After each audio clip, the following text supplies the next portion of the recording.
So most important from the Buddhist point of view is, why do you do something? Like, why do you trade Malaysian ringgit in the international money market or something? Or why deal with oil, or why do you do anything actually in your life? So in Buddhism, it's important to make that clear. So Dae Kwang Zen Master said, well, one way to make why clear is to do some practicing, because the why is not clear because your mind is not clear. So if you can let go of your thinking, then your mind becomes clear, whether you're at work, on the toilet, taking a shower, or coming to the temple to do chanting or something, or come to a talk like this. So always behind is this why. So Buddhism is always based on love and compassion, right? So this is the why reason. So why make money? Right? So if it's for I, my, me, if it's for me, I think the Buddha already discovered, and you could probably discover it for yourself, it's not going to work out. So many people make money because they're greedy.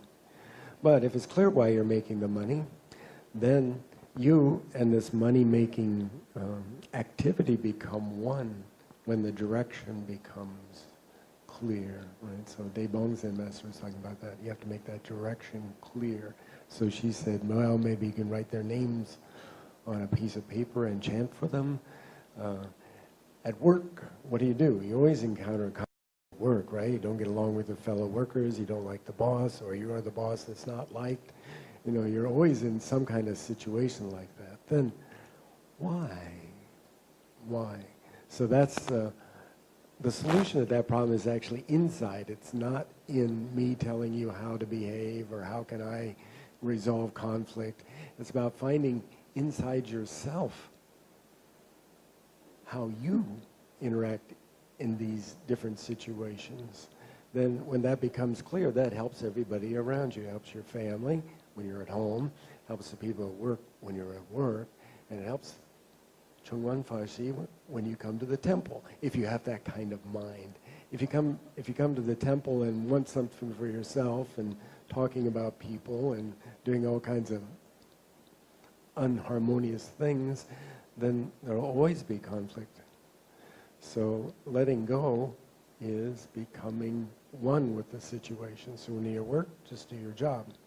When you're at home, just do your job at home. When you're kissing your wife, just kiss your wife. When you're chanting to the Buddha, just chant to the Buddha. Then you always become one. Even if it's conflict, you become one. So that's a nice explanation, but like Dae Kwang Zen Master said, you have to actually do some practicing so you can actually attain it in your life. Usually you don't get this kind of advice, right? So this is the same kind of advice that the Buddha would give. Right? So the Buddha does something pretty radical. He leaves everything behind, but actually you don't have to leave everything behind. Where you leave things behind is in your mind by letting go. Right? So the sixth patriarch got enlightenment when he heard this one line from the Diamond Sutra, when thinking arises in your mind, don't attach to it. So that's the solution there, but nobody believes that. But it's possible to practice so you can actually experience it.